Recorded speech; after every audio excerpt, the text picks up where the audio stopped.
Welcome to a new episode of Ausfahrt.tv in what I call English. I'm Mr. Z, your host, and I'm presenting you today the Ferrari California. California. Well, I can sing and I can talk English, as you can all hear. However, actually it's called the Ferrari California T. It's a version that was introduced in Geneva in 2014.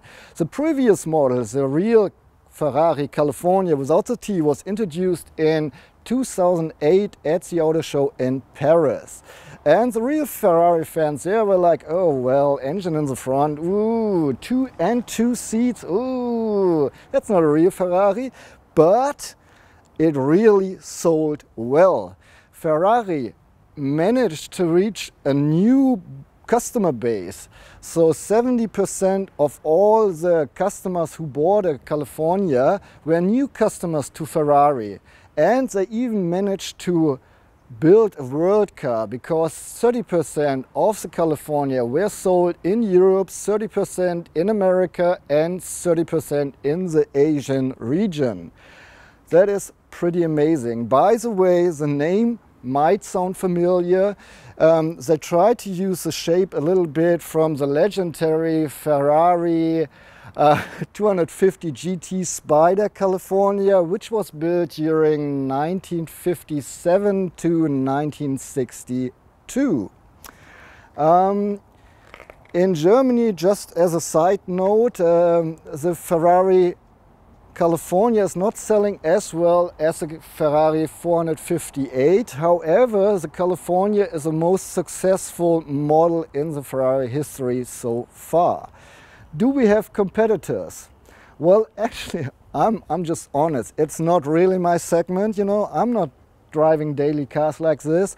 However, I would name at least the Porsche 911 Turbo Convertible, because it has a 2+2 concept as well, but this car has all-wheel drive, while the California comes with rear-wheel drive. Then we could name the McLaren 650 S Spider, but this has just 2 seats, or the Mercedes SL 63 AMG, a 2-seater as well, or even maybe the BMW M6 convertible, but this car has 2 real seats in the back. Well, sort of. It's not a 2+2 seater. However, let's have a closer look. Well, I'm sorry, but it's really hot today in Frankfurt, pretty humid as well, and so I'm sweating. I'm really sorry, but you have to deal with it. Let's focus on this beauty right here, the heart of the Ferrari California T. And surprise, surprise, even Ferrari is going the way of downsizing. The previous model had a 4.3 liter engine, and this one just comes with 3.9 liters. And it is, of course, because they want to sell those cars, and more countries start looking at all the emissions the car does. And so even Ferrari had to do something, so they reduced the size of the engine a little bit and put a turbo on it. Well, some might say, well, so what? Well, Ferrari does not like turbos too much. First of all, you have the turbo leak. Second, a turbo never sounds as good as without. So they worked around 8 years and really reworked this engine until they were satisfied, and here it is, and we are allowed to drive it today. And I might say, I personally, and I'm not a big fan of engines, but I personally think this is really a beauty. And now I'm going to touch this beauty here, the heart of our test car, a 4-liter V8 with direct injection, turbocharged, and it has 560 horses. It's good for maximum torque of 755 Newton meters, and you get them starting at 4,750 RPM. Well, overall the Ferrari is a luxury car, so you don't have to shift yourself. You have a 7-speed dual clutch automatic transmission in here, and taking the transmission and the downsized engine, you get 15% more mileage with the new generation, and they reduced the emissions of over 20%, so the car burns out 250 grams per kilometer. Let me give you the basic facts of our black Italian stallion. The top speed is reached at 316 kilometers per hour, which equals 196 miles per hour. Acceleration with this baby from 0 to 100 kilometers per hour or 62 miles per hour in just 3.6 seconds. Acceleration from 0 to 200 kilometers per hour or 124 miles per hour in 11.2 seconds, which means that this baby is 2 seconds faster on 200 kilometers per hour than the previous model. The gas tank of the 2015 Ferrari California T is good for 78 liters, which equals 20.6 gallons. Ferrari claims a fuel consumption of 10.5 liters on 100 kilometers or 22.4 miles per gallon. And you need the premium fuel, of course. Which means that under perfect conditions you can drive up to 740 kilometers or 460 miles without getting gas. The California T has a length of 4.57 meters, which equals 180 inches, with a wheelbase of 2.67 meters, which equals 105 inches. It is 1 meter and 32 centimeters high, or 52 inches, and it is 1 meter and 91 centimeters wide, or 75 inches. The curb weight is 1,730 kilograms or 3,814 pounds. The admissible total weight is 2,200 kilograms, which equals 4,850 pounds. Well, let's have a look at the exterior of the new model, well, the 2014 new model. However, in comparison to the previous models, they did quite a few changes. Even the whole front looks, of course, alike. But the whole air intakes got really big because they needed more air inside the car for the engine. However, the lights got slimmer, and you still have the xenon headlights with the LED day running light over here. And we have air outlets in the hood now, so parts of the air that was used for cooling can get out as well. Well, that is the side view of the Ferrari California T. And in the configurator, in the online configurator, you can choose between 33 different colors. And I have to confess and say I'm sorry, I didn't check for our color what it's called. It's some sort of black. Besides that, you can not only pick the color of the car, but you can as well choose the color of the brake calipers. You have the choice between 9, I'm saying 9 different colors just for the brake calipers. Besides that, by factory settings, the California T stands on 19-inch alloys. We have the additional or optional 20-inch alloys, so you can choose 20-inch as well. Besides that, the tires on the front are 245s and on the back 285. Just a little story. If you choose the Ferrari website and you start configuring your car, well, this is something really European for everyone from America. Hello. We don't go to the dealership and say, I want this car or that car. We go in an online configurator and choose every tiny detail that we can choose from to build our very individual car. So that's what you can do on the Ferrari website as well. And you don't get bothered by prices. Isn't that neat? So you can configure your dream car, just shovel it to your sugar daddy and say, I want this one. I have no idea what it costs.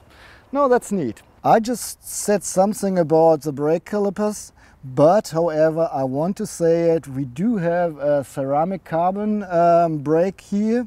So the discs are 390 millimeters in the front and 360 in the back. And Ferrari states that if you're not going on track with this car, this brake will last as long as the car. Well, it is indeed sunny and hot today in Frankfurt, and so we present you the California T as a convertible, as an open convertible, of course, which is a little bit sad, at least for my taste, because once you close the roof, which is made out of alloy, by the way, and it takes 14 seconds to close, according to Ferrari, you can stop since we show it here. I think even with a closed roof, this car looks really beautiful and comes with the idea of the Gran Turismo. By the way, just adding it, the engine sits 4 centimeters lower to the ground in this model in comparison to the previous model. So the center of gravity, is lower as well, and they managed to put their ratio of weight as usual, 47% in the front, 53% in the back. Well, I think at the back you see the changes between the previous model and this model very significant, because first of all, the two exhaust pipes on each side, they used to be over each other, now they're next to each other. With the space they saved, they said, well, let's put some of the light technology down here. By the way, both rear lights have full LED techniques inside, and of course you see it, we have a new diffuser with the silver fins, and this looks more massive now, I think, and it helps the car to be even more aerodynamic. Besides that, there used to be a black panel over here. Well, yeah, it's a black car, I know, but pretend this would be a red car. Now it's all red. Before we had a black panel in between. All right, let's open the door. I can slide 2 fingers in here and open the door, which, by the way, just opens in around 65 degrees. By the way, I closed the roof, of course, before, because it's pointless to jump into a convertible. That always works fine. We want to see how much do I have to bend my head to slide into the Ferrari California T. So I'm stepping over this carbon fiber entry thing. And wow, that's easy. Even for a guy like me, old and full of weight, that's easy to jump in. And since the door doesn't open so wide, it's easy to close too. So welcome in the interior, and I'm telling you, this is really, really nice. I have just leather and carbon fiber everywhere. Whatever I touch, it's really hard to find plastics. And even if you find plastic like here, it is still feeling like really quality. I don't know how quality plastic feels, but that's how it feels, exactly. So the material mix is just really noble, fine, awesome, perfect. That's how I want it. And I really like the mix between the colors, black and then this brown and black again. It feels good and it makes the car look good as well. And it's just really leather everywhere. And that is neat. I like it. I do have enough space. I'm 180 centimeters tall, and so that's 5'11". I have lots of head space, and I have not the feeling that I'm sitting anyhow tight. My mate Toby, he's 195 centimeters tall, so 6'5". He has problems with this car. First of all, he has hardly any headspace. Second, when he sits here and he tries to look on the road, this part is in his way, sort of. So the point of view he has is pretty small. And so if you're a tall guy or a tall chick, please go to the dealer and check it out if you have enough space, at least if you're taller than 180 centimeters. Just using the car is sheer amazing, at least for me, because I've never driven a Ferrari before. You have everything that you need on the steering wheel. Yes, the air conditioner is down here, and you have 3 buttons that you use down here as well. But everything you need for driving is placed on the steering wheel, very driver focused, and I like it. The only thing missing is the infotainment system facing me a little bit. That's not the case, it's facing the back. Too bad, but that's, I think, okay. All right, our normal routine. There's a little leash where I can put the belts, the safety belts, so it's not slipping away, and I always have it on the seat. The seat belts are this long, so if you're bigger than that, you might want to think about something else.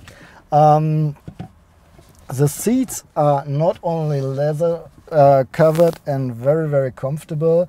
You can adjust them electrically all the way, and not only up and down, but you can bend them, pull them up, and so on and so on.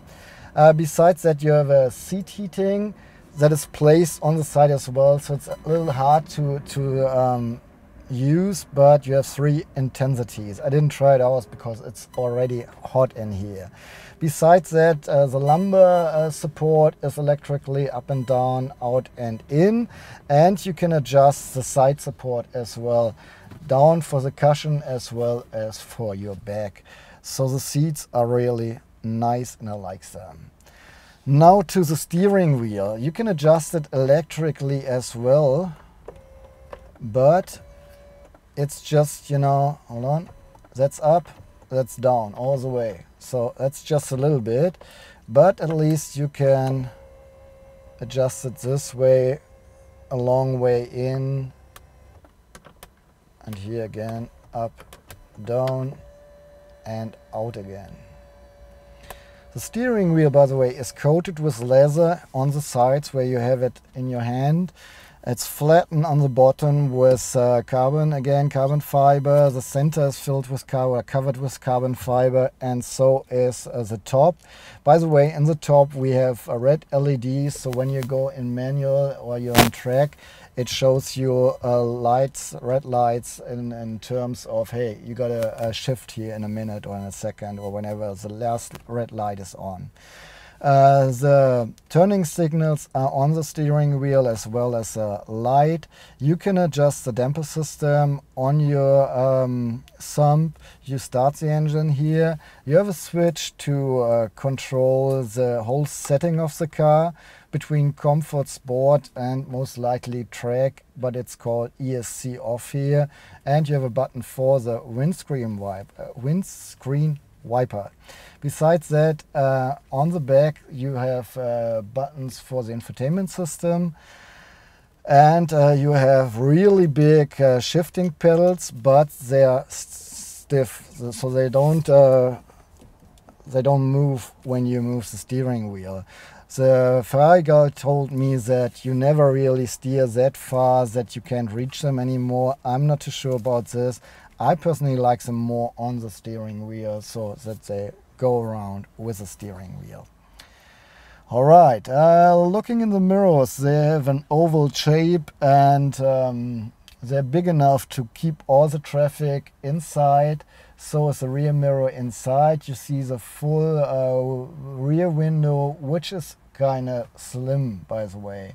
But altogether, you see enough from the back. By the way, we don't have a rear camera in our car. I'm not sure if you can order one. Turning my head over the left shoulder, I see everything. I have no blind spot whatsoever. Turning my head over the right shoulder, I do have a blind spot indeed, because the backrest of the seat is taking me some of the view, and so is the B pillar here. Besides that, the shape of the car, it's rising to the end, so you do have a pretty big blind spot up there. But if I check this with the mirror together, it shouldn't be too much that is out of sight really. Besides that, if the car is with its roof down, you see everything that you need to see.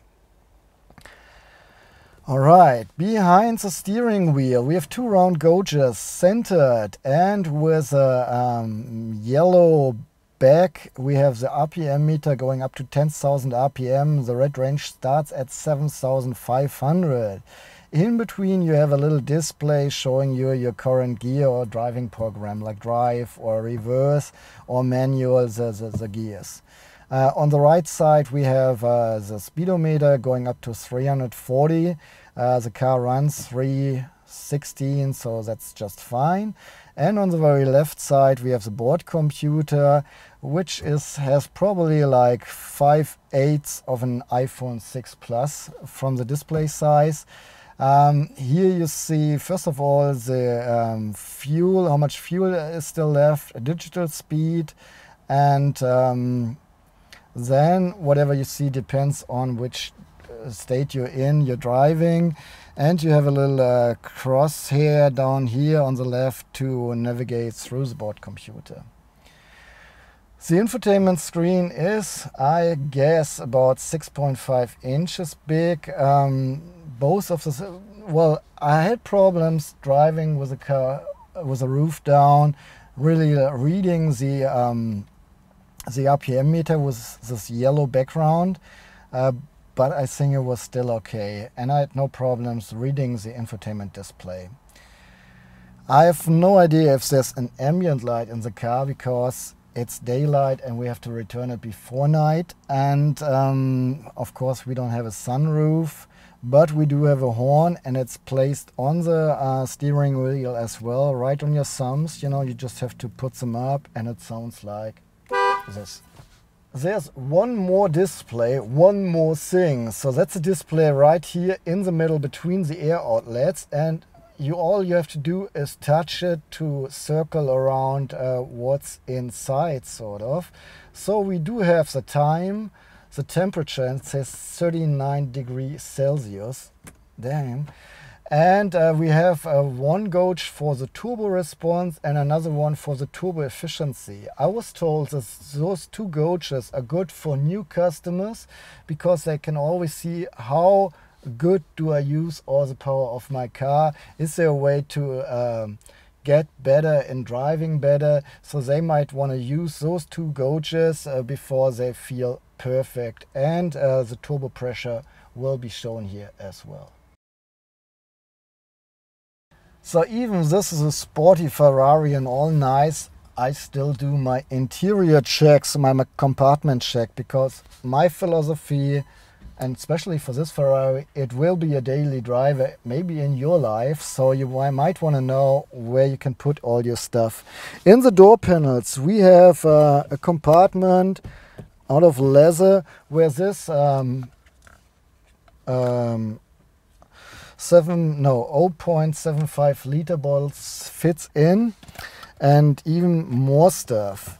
And then there's nothing else coming until I reach this here, which seems to have a pretty neat anti-slip surface. So here you can put your wallet or your keys, or your wallet and your keys and your smartphone even. Back here you find a cup holder. You know, all you have to do is slide this back, and this bottle fits in here just fine. I think up to a liter bottle will fit in here just all right, or the Mega XXL soft drink cup. Then we have an armrest. It's not, you cannot move it neither ways, but you can open it. And here we find a compartment with a anti-slip surface, as well as an USB port for the infotainment system and a 12-volt outlet. Besides that, there's a tiny compartment as well, probably for coins. The gloves department is good for one pair of gloves. If you have the board material in here, which is missing in our car, I think you cannot put anything else in there than really a pair of gloves. And by the way, there's a slot for CDs. We have little shades, tiny shades in the rear side, in the right side, I'm sorry. We have a makeup mirror, but which is not illuminated. On the left side there's no mirror, but at least a little leash where I can put tickets in. We have a reading light for the driver and the passenger, as well as an entry light. Doesn't really look like LEDs, so. And that's pretty much it. Let's drive. Well, you know me as Mr. Z, but do you know my middle name? It is Danger Seeker, of course. I'm willing to jump in the back row. First of all, I place the seat in the passenger seat, so I can sit there barely comfortable with my 180 centimeters of height, so 5'11". Here's a leash, I can pull it, so the seat flips, the backrest seats, and the seat is going forward electrically just a little bit. And now I'm going in the back, which is a little bit tricky, I have to confess. It works much easier when the roof is down. And now I put back the backrest of the passenger seat, and I would kindly ask Tobias to close the doors so we have optimal conditions here. And here I am. Well, as I said, I'm 180, so this is not really a place where I would like to sit longer. But we have ISOFIX holders here. The leashes of the safety belts are stable, so kids can buckle up themselves with ease. And the door, the safety belts should be long enough to buckle up a child seat even. Besides that, there's not anything else. There's just one compartment here, but, oh, and nets in the back of the seats, of course. But that is indeed everything I can show you, and I really want to get out here. So I pull the leash again. Oh, and I have to open the door probably. Fresh air. Well, that's it. Thank you. Of course, the California T comes with a trunk, and here we have 3 ways to open it. There's a button in the door panel of the driver's seat. There's a button right here, and on the key with a Ferrari horse again. On the key we have a button as well. That's the one I'm pressing now here. So it releases, but you have to open it manually. We have the roof inside the trunk now, so there's limited space. It's enough for 240 liters or 8.5 cubic feet. And it's enough space to put 2 carry-on luggage trolleys in here. Well, this one is not a trolley, but here is a windbreaker that you can install, but we won't do this due to the lack of time. However, if you close the roof again, you have more space, you have 340 liters, then you can put at least 3 IATA trolleys the other way around in here, and that's good for 340 liters or 12 cubic foot. If I look inside the trunk, I see 4 leashes to tie up things, a little lamp, warning triangle, safety kit, blah set, and here's a little trapdoor. Wow! And here we have the tools, like a screwdriver with a Ferrari badge on it. I think a bunch of people will like that, and the tire fit, of course. Besides that, I finally found the handles with which I can release the backrest of the second seat row. So this way I have the possibility to load longer stuff through here. I just measured everything for you. Once you open this little frame to load things through, you can store goods up to a length of 130 centimeters, but the frame is just 45 times 17 centimeters in whatever. The rectangle is 45 times 17. If you want to store something in the trunk, you have to lift it around 54 centimeters. And this frame inside the trunk where you can put your luggage is 60 centimeters deep and around 74 centimeters wide, while the widest part in the trunk is about 99 centimeters. You can store up to 490 kilograms inside the California T. Nothing on the roof, please, and there's no hook available for this car.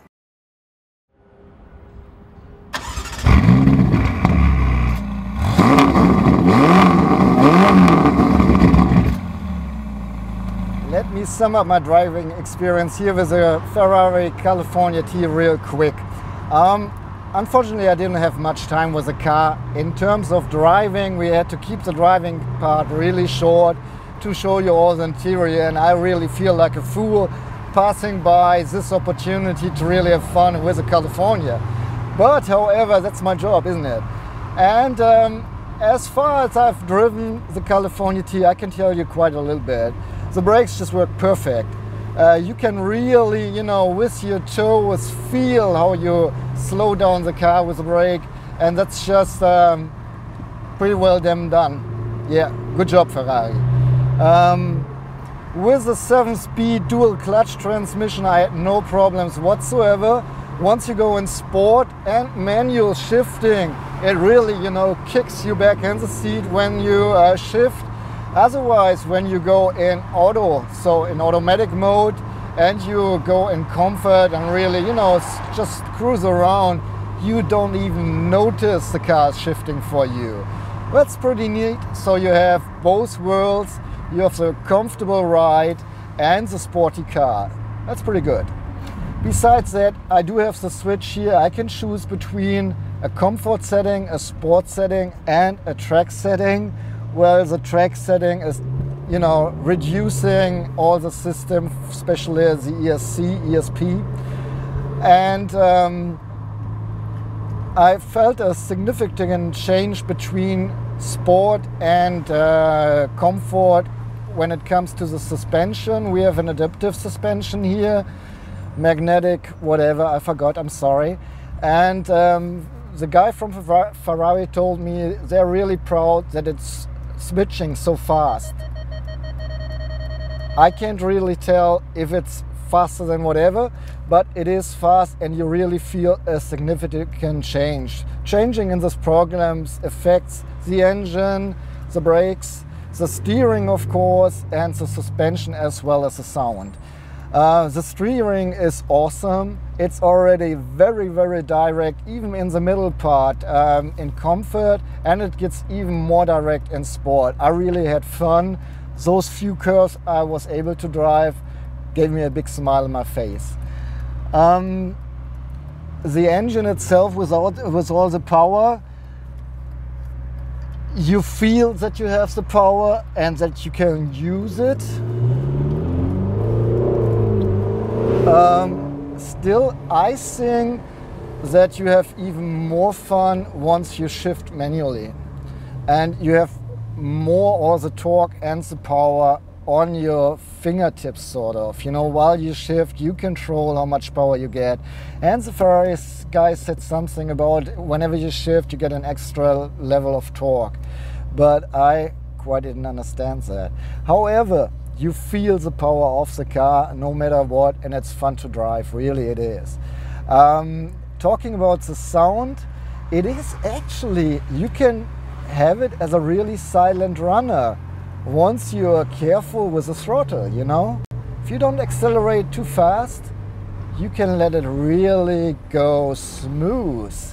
But if you hit the throttle, you know, the engine and the exhaust system give you shivers because the sound is awesome. I would love to go through my hometown tunnel with this car to really get an impression and a comparison to the other cars I've driven in Bielefeld. But we're in Frankfurt and we don't have much time. Too bad. What else can I say? Actually, that's pretty much it.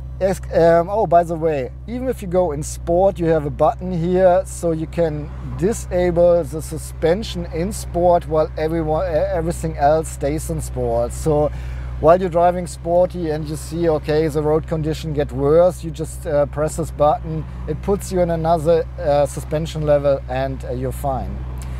However, assist systems, well, I don't know. I didn't really see any. I don't have a blind spot one, I don't have a lane keeping assist.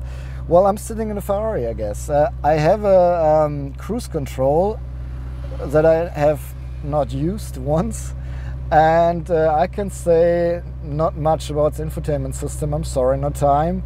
Except I think it's not the one that works with the iPhone. There is one supposed to be with Apple CarPlay support. Yeah, I know it was rather a short test. You can bet that I enjoyed the test. I hope you did too. Okay, just once in sport and hammer time.